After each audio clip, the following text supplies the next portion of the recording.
हरिओम. भगवद्गीताबोध योगदास श्री जयगणेश जोशी यांनी केलेले निरूपण. अध्याय 5. कर्मसन्न्यास योग. ओम श्री परमात्मने नमः. अथ पंचमोऽध्यायः. जय योगेश्वर. परमात्म्याला नमस्कार. अध्याय 5. श्लोक क्रमांक 3. ज्ञेयस नित्य संन्यासी यो न द्वेष्टी न कांक्षिष्यति निर्द्वंद्वो हि महाबाहो सुखम बंधात प्रमुच्यते. महाबाहो, जो द्वेष करत नाही आणि जो आकांक्षाही करत नाही त्याला नित्य संन्यासी समजावा. कारण द्वंद्वाच्या अतीत गेलेला सौख्याच्या बंधनातून मुक्त होतो. या श्लोकात भगवंत श्री कर्मसन्यासाचे लक्षण सांगत आहेत. कर्मसन्यासी कुणाला म्हणावे याचे उत्तर येथे दिले आहे. कर्मसन्यासी होण्यासाठी साधना सांगितलेली आहे. कर्मसन्यासी झाल्यावर नेमके काय होते ते सांगितलेले आहे. येथे 2 गोष्टी महत्त्वाच्या आहेत. एक म्हणजे द्वेष, हेवा मत्सर न करणे, आणि दुसरी म्हणजे कसलीही आकांक्षा, इच्छा, अपेक्षा न ठेवणे. साधक या दोन्ही गोष्टींच्या अतीत गेला की तो कर्माच्या बंधनातून मुक्त होतो. केलेल्या कर्माचे भोग निर्माण होत नाहीत. कर्म तर केले जाते, परंतु ते कर्म बंधनकारक होत नाही. कारण असे कर्म स्वाभाविकच संन्यस्त वृत्तीने केले जाते. दुसऱ्याला काही मिळाले की माणसाला त्या व्यक्तीचा हेवा वाटतो. कोणाचे काही बरे झालेले काही जणांना पाहवत नाही. काही जणांना स्वतःकडे नसलेली गोष्ट दुसऱ्याला मिळाली की त्याचा मत्सर वाटतो. कारण आपल्याकडे ती वस्तू नाही याचा न्यूनगंड तयार होतो.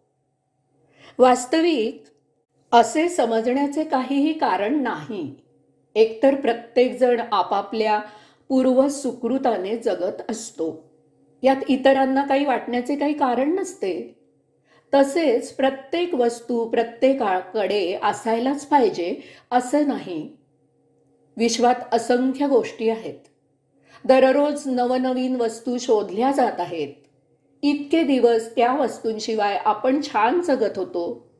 आज एखाद्या नव्या वस्तूचा शोध लागला की लगेच ती वस्तू आपल्याकडे असायची आवश्यकता नाही. काही वेळेला आपल्याला उपयुक्त नसलेली वस्तू आपण विनाकारण खरेदी करत असतो. ही एक प्रकारची विकृती असते. काही जणांना आपल्याकडे वस्तू असणे याचा अभिमान वाटत असतो. नवीन वस्तू नसणे हे कमीपणाचे वाटत असते. नवीन वस्तू नसली किंवा दुसऱ्याकडे असलेली वस्तू आपल्याकडे नसली की अहंकार दुखावला जातो. या सर्वामागे द्वेष, मत्सर, हेवा हेच कारण असते. याचा समूळ नाश करायचा उत्तम उपाय म्हणजे आपण कसलीही आकांक्षा, अपेक्षा, इच्छा न ठेवणे. आपण आपले काम करावे. त्याचा मोबदला किती मिळतो याकडे लक्ष देऊ नये. आपल्याला कितीही मिळाले तरी ते नेहमीच अपुरे होत असते.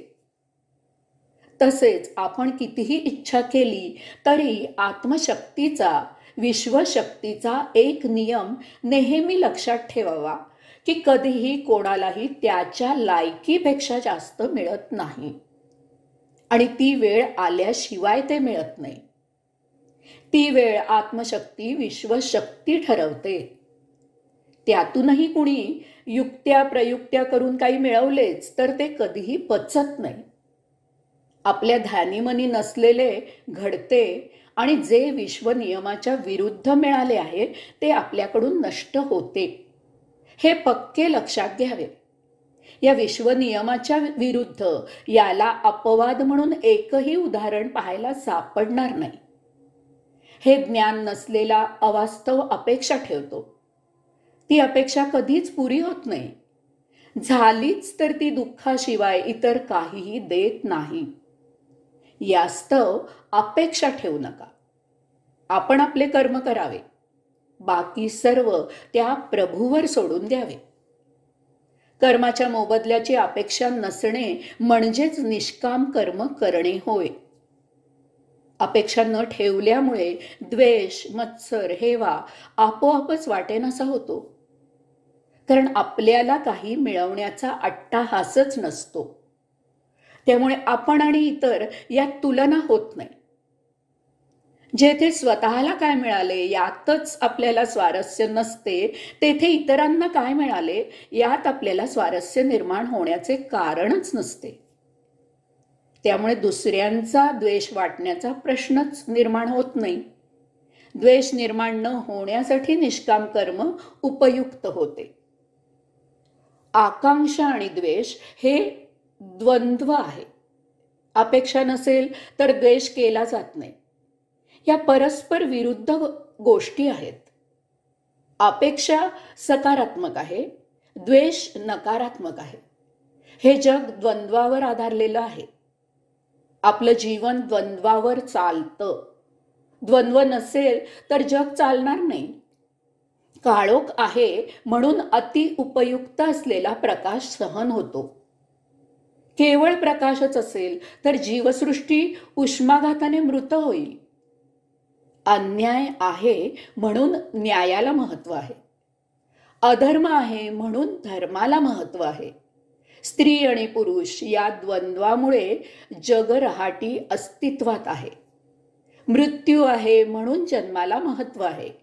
अशी अनेक उदाहरणे देता येतील. तात्पर्य एवढेच की जग द्वंद्वावर आधारित आहे. लक्षात घ्यावे की वांछा ठेवली नाही की द्वेष निर्माण होत नाही. द्वंद्वामध्ये मुख्य मुद्दा असा आहे की यापैकी केवळ एकालाच महत्व देता येत नाही आणि दोन्हीला महत्व दिले तर भोग निर्माण होतात.